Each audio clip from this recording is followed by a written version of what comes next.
नमस्कार, मैं हूं आपके साथ सीमा चौधरी। आप देख रहे हैं चैनल न्यूज, जुनून सच दिखाने का। खबरों की ओर रुख करते हैं। इस वक्त की बड़ी जानकारी आपको दे दे। युद्ध के बीच ईरान सरकार ने भारत को दी है बड़ी राहत। ईरान ने 2 भारतीय टैंकरों को इजाजत दी है। भारत के 2 एलपीजी टैंकरों को अनुमति मिली है। स्ट्रेट ऑफ हॉर्मुज से यहां पर गुजर सकेंगे 2 टैंकर। 40,000 मीट्रिक टन से ज्यादा एलपीजी। तो ईरान पर अमेरिका और इजरायल के हमले के बाद खाड़ी देशों से आने वाले तेल और गैस टैंकरों को लेकर के दूसरे देशों में आवाजाही थम सी गई है। भारत में भी तेल और गैस के टैंकरों की आवाजाही में आई कमी का असर दिखाई दिया। इस बीच ईरानी राष्ट्रपति मसूद के साथ प्रधानमंत्री नरेंद्र मोदी ने फोन पर बातचीत की और इस बातचीत के बाद पीएम मोदी ने जोर देकर कहा कि भारत ईरान का दोस्त है। ऐसे में उनकी सरकार कूटनीति को आगे बढ़ाने के लिए हर संभव प्रयास करेगी। इसके बाद शुक्रवार को तेहरान ने भारत के 2 एलपीजी टैंकरों को हॉर्मुज से गुजरने की इजाजत दे दी। ईरान पर अमेरिका इजरायल के हमले के बाद यह पहला मौका है जब भारत इतनी मजबूती से ईरान के साथ खड़ा हुआ है और इसके पीछे की और इसी रणनीति के पीछे की वजह है और एक सफलता जो है वो भारत को यहां पर मिलती नजर आई, जहां पर भारत के 2 टैंकरों को इजाजत मिली कि वो भारत में आ सकते हैं, स्ट्रेट ऑफ हॉर्मुज से गुजर सकते हैं और इसी वजह से ये एक बड़ी उपलब्धि भारत के लिए मानी जा रही है। इस बातचीत को लेकर के प्रधानमंत्री नरेंद्र मोदी के द्वारा एक्स पर पोस्ट किया गया और बताया गया कि कूटनीतिक तौर पर आगे बढ़ते नजर आएंगे।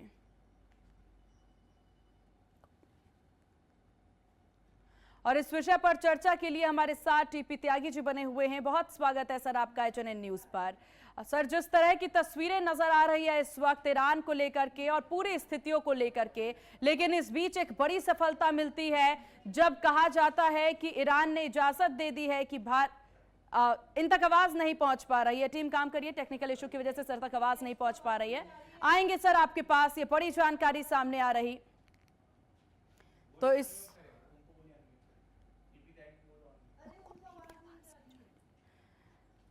ये बड़ी जानकारी आपको दे दे। स्ट्रेट ऑफ हॉर्मुज से गुजर सकेंगे 2 टैंकर, ये बड़ी जानकारी आपको दे दे।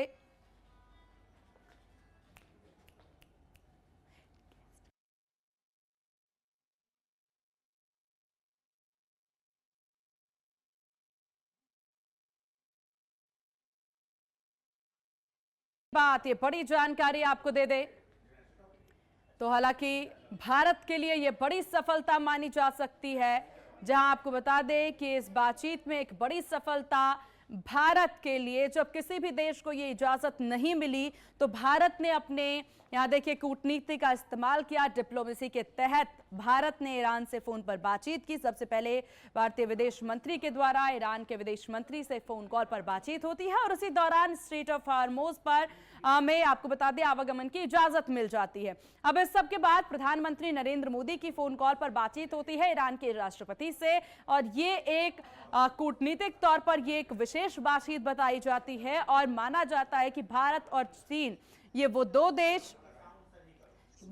देश जिनको जो है इजाजत मिलती नजर आ रही है और इसीलिए ये एक बड़ी उपलब्धि है। देखिए, युद्ध के बीच में भारत सरकार के लिए एक बड़ी उपलब्धि है, एक बड़ी राहत है ईरान के द्वारा जो दी गई। ईरान ने 2 भारतीय टैंकरों को इजाजत दे दी। भारत के 2 एलपीजी टैंकरों को ये अनुमति मिली है जहां स्ट्रेट ऑफ हॉर्मुज से गुजर सकेंगे दोनों ही टैंकर, इसीलिए ये एक बड़ी उपलब्धि मानी जा रही है। 40,000 मीट्रिक टन से ज्यादा एलपीजी जो है वो ला रहा है ये जहाज और इसीलिए ये एक बड़ी उपलब्धि है। ईरान पर अमेरिका और इजरायल के हमले के बाद खाड़ी देशों से आने वाले तेल और गैस टैंकरों को लेकर के पूरे देश में आवाजाही थम सी गई थी और यहां पर कई सारी परेशानियां नजर आ रही थी। चीन हो, जापान हो या फिर अन्य देश हो, हर कोई इस वक्त परेशान नजर आ रहे थे। भारत में भी तेल और गैस की टैंकरों की आवाजाही में कमी देखने को मिली और इस कमी का सीधा असर ग्राउंड जीरो पर भी नजर आया।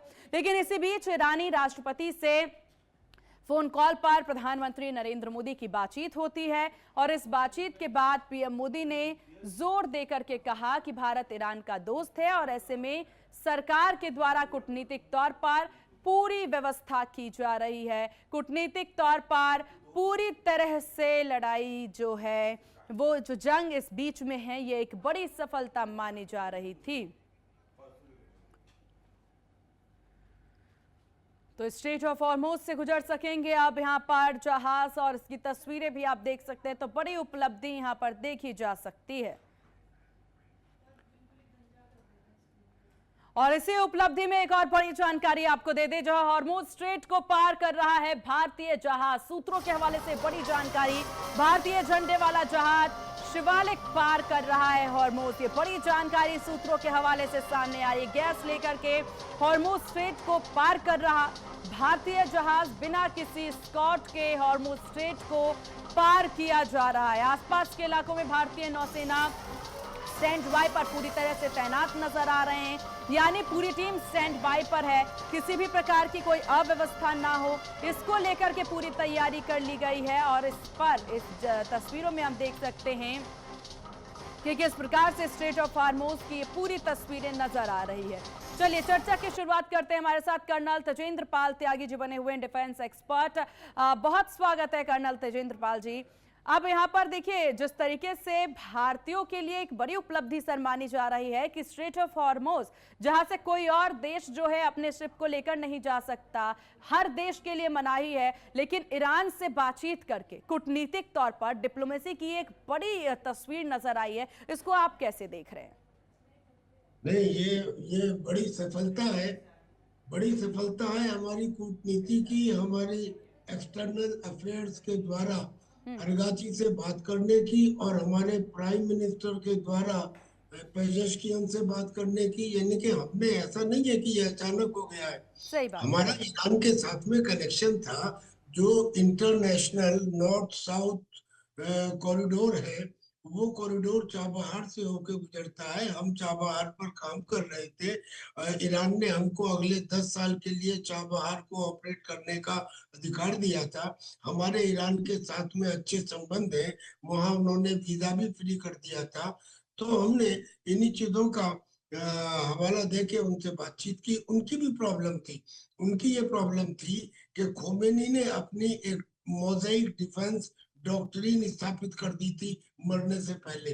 और वो डॉक्ट्रिन में ये था कि अगर सेंट्रल लीडरशिप पूरी की पूरी मार भी दी जाए, तो भी जो प्रोविंशियल कमांडर्स हैं वो इंडिपेंडेंटली एक्ट करते रहेंगे। वो स्वतंत्रता से एक्शन लेने के लिए अधिकृत हैं। बस यही डर था कि कहीं अगर वहां के पॉलिटिकल लीडर्स मान भी जाएं कि हाँ भारत के जहाज जाएंगे, और उनका कोई प्रोविंशियल लीडर अटैक कर दे, तो वो एक रिस्क बना हुआ था। तो I think those actions have been taken into account, और ये भारत के लिए बड़ा अच्छा है। लेकिन पिछले 24 घंटे में इतना कुछ हुआ है जो पिछले 14 दिन में नहीं हुआ। इसमें मैं 2-3 पॉइंट बताना चाहूंगा। सबसे पहला तो ये है कि अमेरिका ने खार्ग आइलैंड के ऊपर बम्बार्डमेंट किया है। ये काम उन्हें बहुत पहले कर देना चाहिए था। दरअसल में खार्ग आइलैंड पर्शियन गल्फ में एक 20 स्क्वायर किलोमीटर के एरिया में ऐसा आइलैंड है जिसमें 70 lakh barrel per day loading capacity है। और ईरान का 90% 90% तेल पाइप के जरिए यहाँ आता है, और यहाँ से फिर आगे जाता है। बड़ी बड़ी जेटीज हैं। अगर इसके ऊपर कब्जा पहले ही कर लिया होता, तो ईरान में जो उपद्रव शुरू हुए थे वो इकोनॉमी की वजह से हुए थे। जब रियाल लाखों में आ गया था $1 के बदले, और इसको कर लिया होता तो ईरान की इकोनॉमी वहीं नष्ट हो गई होती। तो एक तो ये। दूसरी बात, ये पहला टाइम हुआ है जब बहरीन ने, यानी कि मिडिल ईस्ट की किसी कंट्री ने ईरान के ऊपर अटैक किया है। अभी तक जाने क्यों मिडिल ईस्ट की सारी कंट्रीज अटैक को एब्जॉर्ब कर रही थी, सह रही थी। पहला रिटेलिएशन बहरीन की तरफ से हुआ है। और एक बात कि अचानक दो चीजें हुई है। एक तो अमेरिका की पेट्रोकेमिकल फैक्ट्री में आग लगना, और अभी 1-2 रोज पहले ईरान का ये दावा कि हम कैलिफोर्निया में भी ड्रोन अटैक करेंगे। यानी ईरान की रीच अमेरिका तक दिखाई गई है। ये स्थिति सामने आ रही है। और अब बहुत तेज गति से मेरा ख्याल है चीजें चेंज होगी, और मैं समझता हूँ कि ये युद्ध अब ज्यादा लंबा नहीं चलेगा। बिल्कुल। इसमें मैं रशिया की भूमिका पर भी आपसे जिक्र करूंगा, जी नेक्स्ट टाइम आप कहेंगे। जी जी जी जी कर्नल साहब, लेकिन अगर यहाँ पर पूरी स्थितियों को हम देखें तो क्या समझ में आ रहा है कि ईरान जो है इस वक्त जो लड़ाई लड़ रहा है, क्योंकि ईरान के जो नए सुप्रीम लीडर वो कहते नजर आ रहे हैं कि अब अस्तित्व की लड़ाई ईरान लड़ रहा है। ईरान जिसके पास इतनी कैपेसिटी नहीं है, फिर भी वो इस लड़ाई को लड़ने के लिए मजबूती के साथ आगे बढ़ रहा है। आईआरजीसी का पूरा सपोर्ट ईरान के लिए माना जा रहा है, जिस वजह से ईरान जो है बढ़ चढ़ करके इस युद्ध में हिस्सा लेता नजर आ रहा है। बाकी अन्य देश जिससे कुछ लेना देना नहीं था, उस पर सबसे पहले ईरान के द्वारा हमला किया, और जैसा कि आप अभी बताते नजर आ रहे हैं कि बहरीन के द्वारा उस पर पहला हमला ईरान के द्वारा ईरान पे किया गया है। तो इन पूरी स्थितियों को क्या समझे, क्या ये विश्व युद्ध की तरफ हम बढ़ते नजर आ रहे हैं? ईरान जिसके लिए अमेरिका बार बार कह रहा था कि एक दिन भी नहीं टिकेगा, लेकिन वो 15 दिन तक लगातार युद्ध कर रहे हैं। देखिए, ईरान युद्ध कर रहा है, उसकी तैयारी पूरी थी। मैं इसमें ईरान की जीत से ज्यादा अमेरिका की कमी मानता हूँ। अमेरिका को जो एक्शन शुरू में लेने चाहिए थे वो अभी वो ले रहे अमेरिका ने नहीं लिए। उसकी तो स्ट्रेटेजी थी, ये नहीं कि ईरान की तो स्ट्रेटेजी थी, रणनीति थी। और अमेरिका का नी जर्क रिएक्शन था, जिसे कहते हैं टैक्टिकल लेवल पर अमेरिका लड़ रहा था और स्ट्रेटेजिक लेवल पर ईरान लड़ रहा था। खोमेनी साहब ने मरने से पहले एक मोज़ाइक डिफेंस डॉक्ट्रिन बनाई थी। वो मोज़ाइक डिफेंस डॉक्ट्रिन में पहला पॉइंट ये था कि डिसेंट्रलाइज, जी जी जी यानी अगर पूरी की पूरी सेंट्रल लीडरशिप खत्म हो जाए तो भी जो प्रोविंशियल कमांडर्स हैं वो लड़ते रहेंगे और उनको किसी दूसरे से ऑर्डर लेने की ठीक। आवश्यकता नहीं होगी। अब ऐसे 31 हैं, और ये जो 31 प्रोविंशियल कमांडर्स हैं ये अलग अलग जगह से हमला करते रहे इजराइल के ऊपर और उन 15-20 देशों के ऊपर जो जहां अमेरिकन बेसिस है। माफी चाहूंगी सर, बीच में आपको रोक रही हूँ, माफी चाहूंगी। वक्त हो चला एक बहुत छोटे से ब्रेक का, आप हमारे साथ बने रहिएगा क्योंकि इस विषय पर और विस्तार से भी चर्चा करेंगे। फिलहाल रुकते हैं एक बहुत छोटे से ब्रेक के लिए, जल्द होंगे हाजिर। देखते रहिए HNA न्यूज, जुनून सच दिखाने का।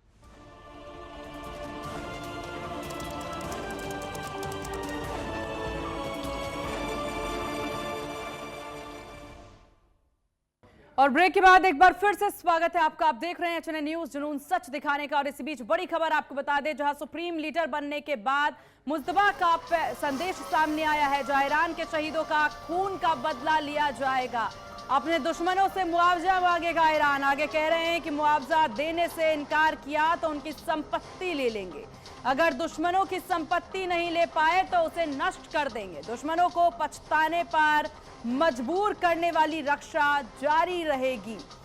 तो ये देखिए, तमाम बातें कहते नजर आ रहे हैं। ईरानी सेना ने जोरदार प्रहार से दुश्मनों का रास्ता रोक दिया, ये भी अपने संदेश में कहते नजर आ रहे हैं। ईरान पर नियंत्रण, उसे विभाजित करने की साजिश चकनाचूर हो जाएगी। और हमारे साथ चर्चा के लिए कर्नल तेजेंद्र पाल त्यागी जी बने हुए डिफेंस एक्सपर्ट। बहुत स्वागत है सर एक बार फिर से ब्रेक के बाद आपका। आप देखिए, जिस तरीके से ये संदेश जो है ईरान के सुप्रीम लीडर के द्वारा दे दिया गया है कि हम किसी को माफ नहीं करेंगे, हमारे अस्तित्व की ये लड़ाई है, और साथ ही साथ दुश्मनों को माफ ना करने की बात उनके द्वारा की गई। हालांकि ये सब एक ऑडियो मैसेज है। तो ये बताइए, अगर वो ये मैसेज ना देता तो क्या मुस्तफा ये कहता कि हम सरेंडर कर देंगे? और अगर सरेंडर करने की बात कहता तो क्या वो 24 घंटे भी ईरान में जिंदा रह सकता था?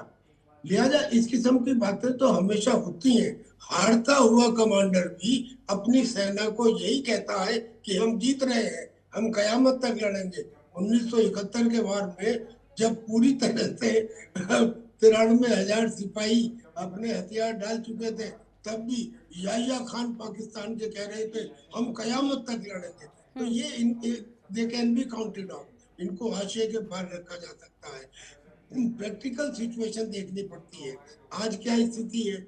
ईरान के करीब करीब 190 देशों में करीब 8,000 बम दागे जा चुके हैं पिछले 14 दिन के अंदर। यानी करीब हर घंटे 8 से 10 बम। हर बम की जो एक्सप्लोसिव कंटेंट है वो 1 टन है। अब आप अंदाजा लगा सकते हैं कितना नुकसान उनके ग्राउंड पे हुआ होगा। अब इसके प्लस उनके आईआरजीसी हेडक्वार्टर, उनके मिलिट्री हेडक्वार्टर, उनके इंटेलिजेंस हेडक्वार्टर और उनकी वो जगह जहां पे उनके मिसाइल बेसिस हैं, उनके ऊपर हमला किया जा चुका है। प्लस पॉइंट ईरान का ये है कि ईरान ने अपनी मिसाइल साइट्स एक जगह ना रख के पूरे ईरान के अंदर, और ईरान इराक से 4 गुना बड़ा है, लिहाजा उसने बहुत सारी मिसाइल साइट बनाई हुई है। उनके एक आईआरजीसी के कमांडर ने ये कहा था कि हमारे पास करीब 90 साइट है, 90, जहां हमने अपनी मिसाइल रखी है। अगर हम एक साइट से अमेरिका को 1 हफ्ते भी युद्ध में रोकते हैं, इसका मतलब कि हम अमेरिका को 1 साल से ज्यादा युद्ध में उलझा सकते हैं, ये उनका कहना है। लेकिन उनके कहने के बावजूद आज नहीं तो कल, क्योंकि ईरान का जो रेजिस्टेंस है वो लगातार कम हो रहा है। हाँ। कैसे कम हो रहा है? उसके करीब 50-60 जो नेवल शिप थे वो डुबो दिए गए, जो उसके माइन लेइंग व्हीकल्स थे वो डुबो दिए गए, उसकी बोट डुबो दी गई, उसके एयर डिफेंस जो चाइना ने दिए थे HQ-9 वगैरह वो खत्म कर दिए गए, उसकी एयरफोर्स खत्म कर दी गई। टोटल एयर डोमिनेशन इजराइल और अमेरिका का है। अब उसके पास शक्ति बची है केवल उन मिसाइल्स की या उन ड्रोन्स की जो उसके पास है। इट मींस कि अगर उसकी 80% नेवी और एयरफोर्स ठीक है खत्म हो। सर, आएंगे आपके पास। इस बीच एक और बड़ी खबर सामने आ रही है, दर्शकों को बता दें, ईरान के कर्ग द्वीप पर भीषण बमबारी हुई है। अमेरिका ने B-2 बम्बर से बम बरसाए हैं कर्ग द्वीप पर। ईरान का ऑयल रिजर्व इस वक्त की बड़ी जानकारी आपको दे दे। अमेरिका ने B-2 बॉम्बर से ये बम बरसाए हैं, तो इस वक्त की बड़ी खबर आपको बता दें, ईरान के कर्ग द्वीप पर यह हमला। तो इस वक्त की बड़ी खबर, ईरान द्वीप पर यह हमला अमेरिका के द्वारा किया गया है। ऑयल रिजर्व यहां पर ईरान का रहता है और इसी पर यह हमला जो है अमेरिका के द्वारा किया गया है। तो कर्ग द्वीप पर ईरान का ऑयल रिजर्व।